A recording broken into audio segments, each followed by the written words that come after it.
Bien, jóvenes, vamos a empezar a continuar con la última parte. Estuvimos avanzando la anterior clase. Hemos visto la modalidad del sistema de transporte mediante vías férreas. Entonces, lo que ahora vamos a hacer es repasar un poco acerca de la estructura que requiere las vías férreas para poder trabajar correctamente.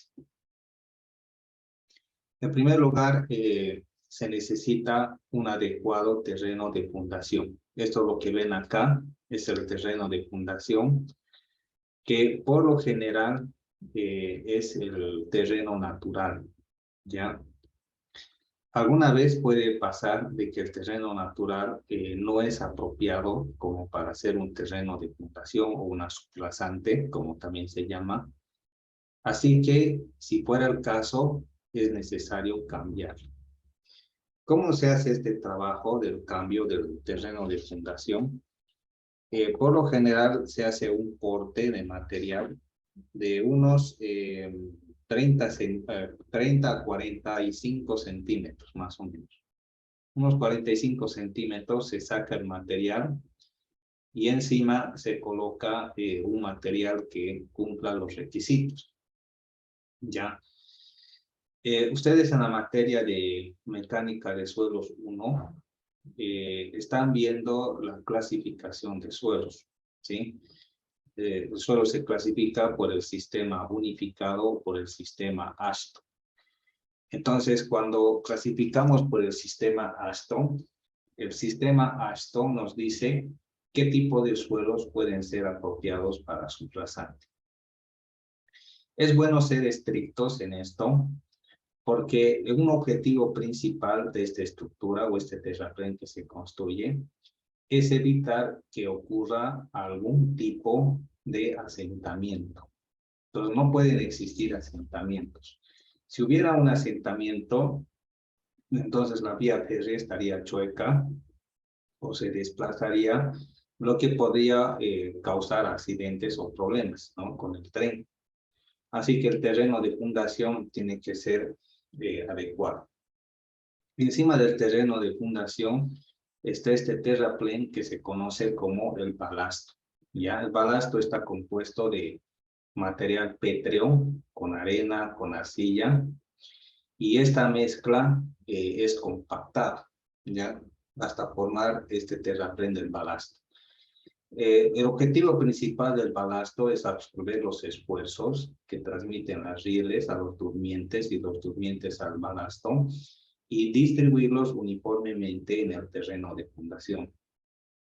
Básicamente el balasto es material chancado, ¿ya? Y al tener bastante acritud es un material que es muy firme y estable. Entonces la idea es de que el balasto sea indeformable y pueda absorber y transmitir equitativamente las cargas al terreno de fundación. Bueno, encima del balasto se encuentran los durmientes, que son elementos de madera o de metal que descansan sobre el balasto y tienen el objetivo de mantener la separación de las rieles y también transmitir los esfuerzos que reciben las rieles sobre el balasto. Estos durmientes pudieran ser de madera o pudieran ser de metal. Generalmente se utilizan de madera porque es más económico. Es una madera dura, el quebracho, el cuchi, y hay otro tipo de maderas que se pueden utilizar para los durmientes, que una vez que están secas, se endurecen, que prácticamente no les afecta la meteorización, ¿no? Si hablamos del ancho de las rieles, hay rieles de trocha ancha y de trocha angosta. El de 1 metro es el de trocha angosta y el de 1,20 a 1,50 de trocha ancha. Entonces, las rieles son de acero puro, ¿sí? Y tienen esta forma, ¿no? El patín, la cabeza del patín, tiene una forma con mayor área, el alma es gruesa y la parte baja del patín es plana, ¿no? Para que pueda transmitir bien los esfuerzos. Así que esta es la estructura de las vías férreas. que hay una materia de vialidad que se llama vías férreas, se estudia un poco más a fondo esto. Bien, ahora lo que vamos a ver son un mapa del sistema de vías férreas aquí en nuestro país. En realidad hay dos redes, la red andina y la red oriental. A ver, aquí está.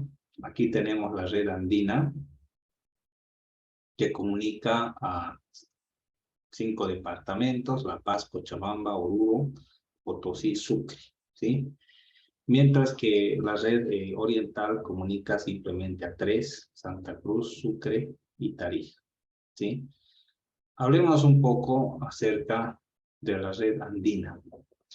La longitud total es de 2.277,30, ¿no? Kilómetros, ¿sí?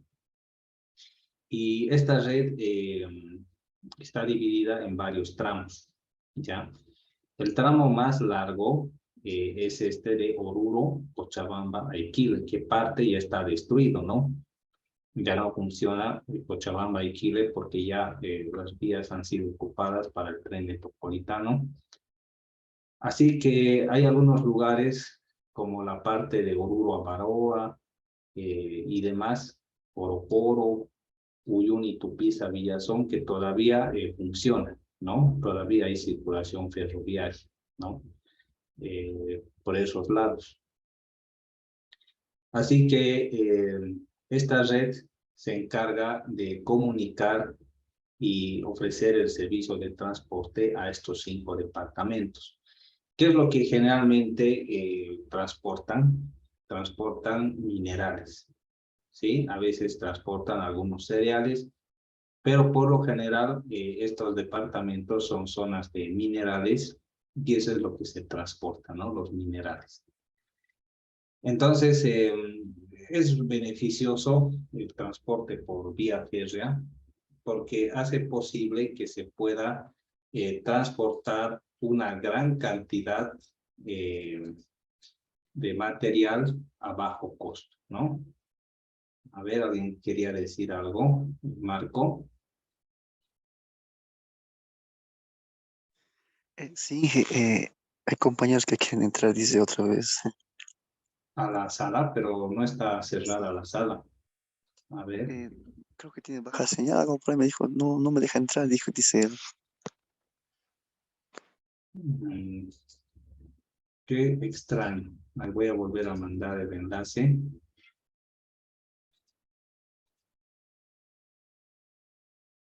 No, el enlace es el mismo, ¿no? Tal vez ellos están cometiendo algún error, ¿no? Todo Sí, está parece que bien. tiene señal baja. A ver, le voy a decir Inge que entre nomás. Ya. Bien.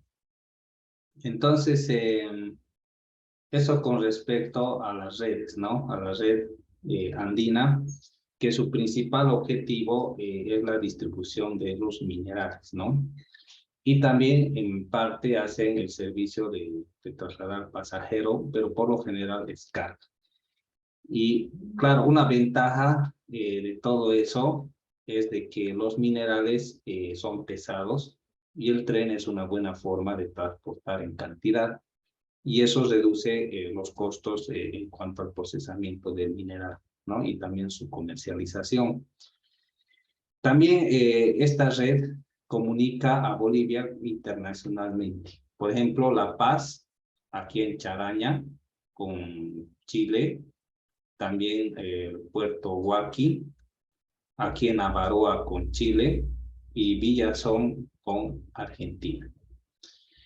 Entonces aquí está La Paz, Chile en Charaña, Perú en Huaqui, Potosí en Avaroa y Argentina en Quiaca, ¿no?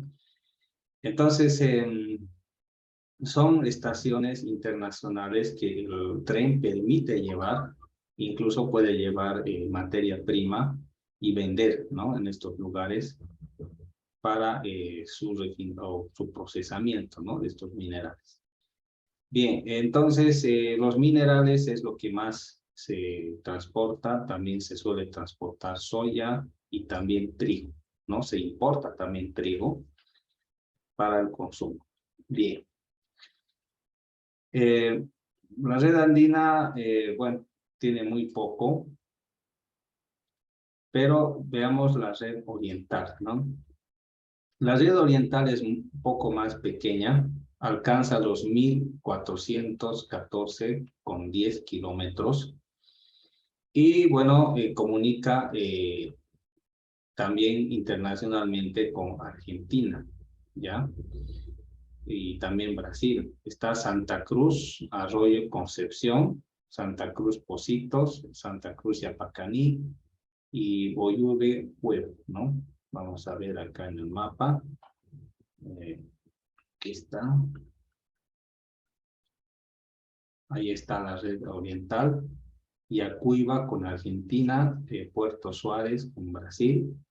Esas son las dos principales salidas internacionales.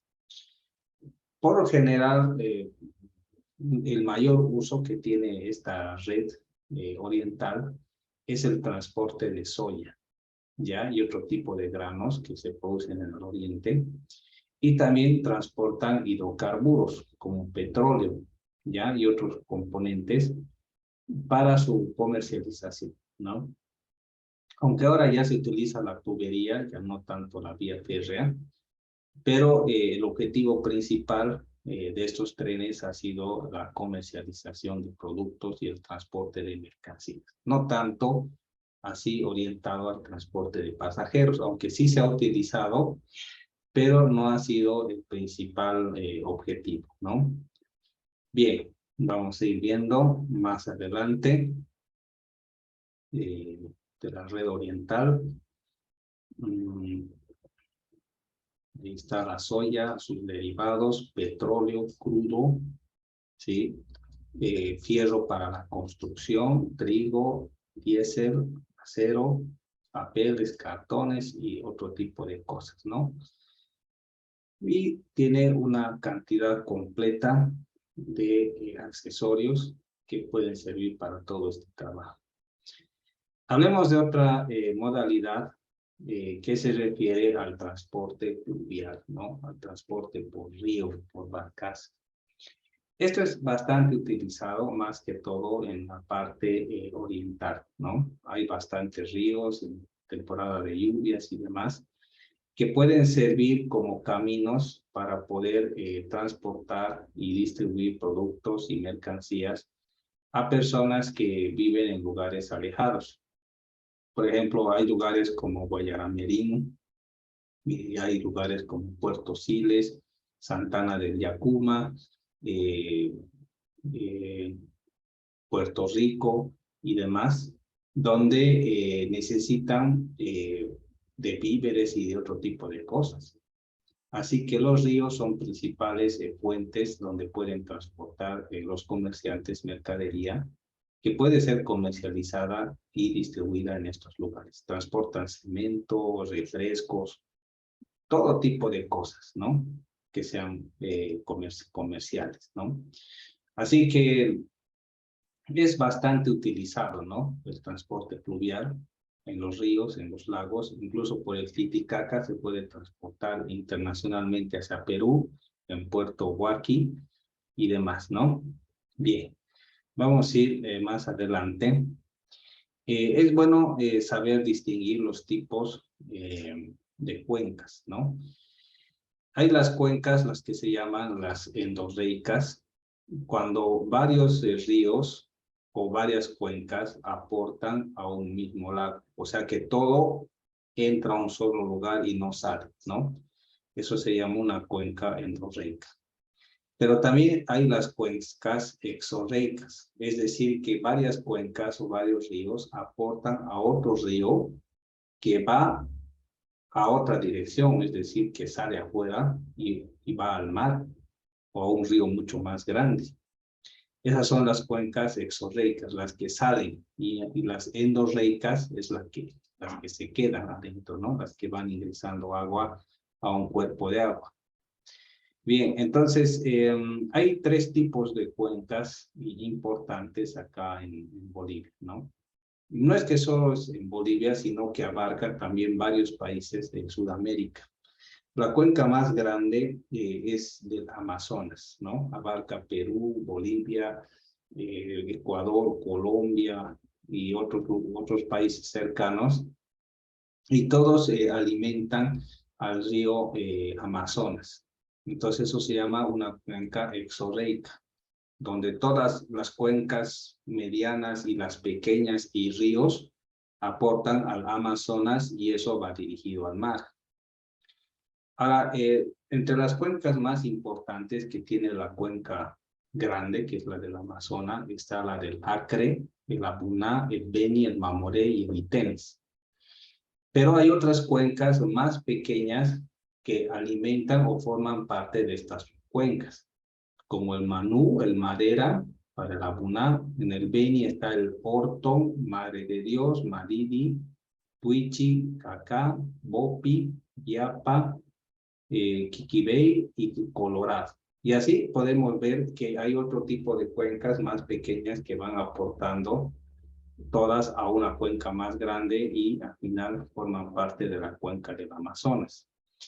Entonces, estas cuencas que aportan al Amazonas tienen una gran cantidad de ríos que pueden ser navegables y se utilizan, hay puertos, ¿no? Se utilizan para el transporte de muchas cosas, ¿sí? La cuenca un poco más pequeña es la cuenca del Plata. Esto se encuentra al sur, mientras que la del Amazonas se encuentra al norte de Bolivia. Y la cuenca del Plata abarca ya Argentina, parte de Bolivia, Paraguay y también un poco a Uruguay, ¿no? La cuenca del Plata.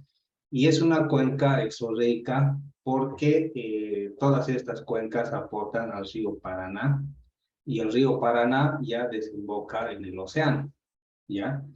En el océano Atlántico, ¿sí?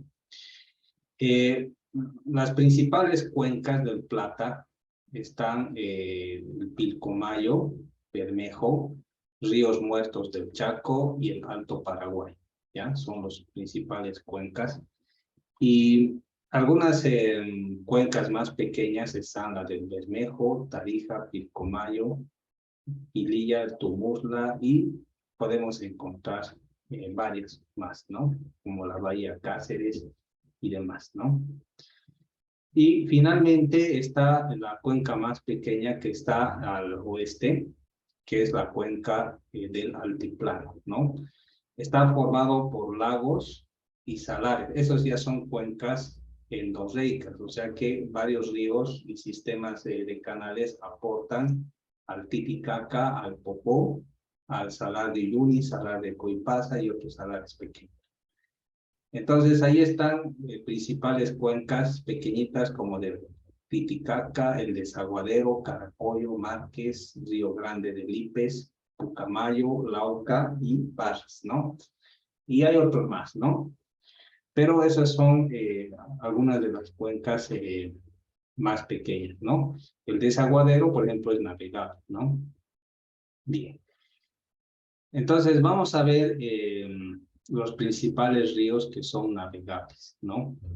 Por ejemplo, aquí el más grande es este del río Beni, ¿ya? Que pertenece a la cuenca del Amazonas, que va desde Nevado Chacaltaya, en La Paz, hasta el río Mamoré, Villamella, justo en el límite con Pando, ¿ya? Entonces, todo ese tramo que es de bajada, desde La Paz hasta Villamella, es navegable. Son como 980 kilómetros. Otro que es importante es este de Chapare, la población de Espíritu Santo en Cochabamba, que está por Villa Tunari, hasta el río Ichilo, ¿no? Que es la frontera con Santa Cruz, 380 kilómetros. Y así podemos encontrar varios ríos que por lo general son navegables, ¿no? Por ejemplo, el más grande es la cuenca del Mamoré, ¿no? Que empieza desde Tiraque, imagínense, ¿no? Desde Tiraque hasta Villamella, ¿no? Que es al norte, ¿no? Cerca de Cachuela Esperanza, cerca Pando, son 2000 kilómetros. Gran parte no es navegable, pero la parte que ya entra al trópico de Cochabamba sí es navegable, ¿no? Bien, entonces ahí podemos encontrar varias rutas y ríos que pueden ser navegables y se utilizan. Aquí está la cuenca del altiplano, este que está marcado en rojo, que abarca Chile, parte de Bolivia y Perú, ¿sí? Entonces todo esto aporta a estos lagos y algunos salares, ¿no? Bien, luego está la cuenca del Amazonas, que es bastante grande, abarca varios países, Colombia, Ecuador, Perú, Bolivia y Brasil, ¿ya? Incluso puede llegar hasta la Guayana, Surinam y quizás Venezuela, ¿no? Un poco. Así que toda esta cuenca alimenta al río Amazonas. Es una cuenca endorreica, no, exorreica, ¿no? Bien, después está finalmente la cuenca del Plata al sur, abarca Paraguay, Argentina y Bolivia, ¿no? Y quizás, bueno, Uruguay no forma parte, pero sí todos estos ríos aportan a este río acá, que es el Paraná. Entonces el río Paraná ya desemboca en el océano Atlántico. Entonces todos estos ríos ya son cuencas exorreicas que aportan a este río principal. Bien, entonces hay algunos ríos que son bastante conocidos que aportan, ¿no? A estas cuencas y también son navegables. Está, por ejemplo, el río Ichilo, Mamoré, que es un tramo bastante navegable. El río Beni, Madre de Dios, y el río Orto también son navegables. El río Itenes, Madera, y también el río Paraguay, ¿no? Que son navegables. Aquí hay algunos puertos o nombres de puertos que es bueno conocer, ¿no? Por ejemplo, el puerto Greter, en el río Echilo, puerto Villarruel, puerto Guayaramerín, Río Grande, el río Bío, en Santana de Yacuma, puerto Linares, Cachuela Esperanza, ese es al norte, casi en la frontera con Pando, Puerto Rico, y ese ya es casi en Pando, Porvenir, en el puerto Orton, ya es en Pando esto, y ahí podemos ver otro también, el puerto Bush, sí, ese es bastante conocido, frontera con Paraguay, que son ríos navegables donde todo el tiempo hay transporte de mercancías. Incluso se transportan personas, ¿no? Mercancías y demás. Y son ríos que se están utilizando y en cierta forma o de alguna manera pueden también generar movimientos económicos.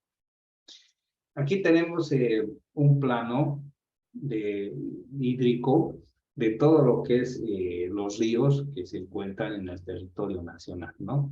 Los que están en trazo más grueso son los ríos más caudalosos. Ahí vemos el río Orton, el Madre de Dios, el Beni y el Mamoré, el Itenes o Guaporé, esos son los más grandes. Y tenemos otros como el Desaguadero, el río Grande o Guapay, ¿sí? Que son los ríos más importantes, ¿no? Entonces, todos estos ríos aportan hacia sus respectivas cuencas y también pueden ser utilizados para navegar, ¿no? Bien, veamos el sistema de los ríos Ichilo y Mamoré, ¿ya? Ichilo es el que se encuentra ahí en Puerto Villarruel, ¿no? En Cochabamba. Ahí está el río Chapare, aquí está el río Ichilo, aquí está la frontera con Santa Cruz. Es un río que desemboca en el río Grande, Guapay, después va al Mamoré.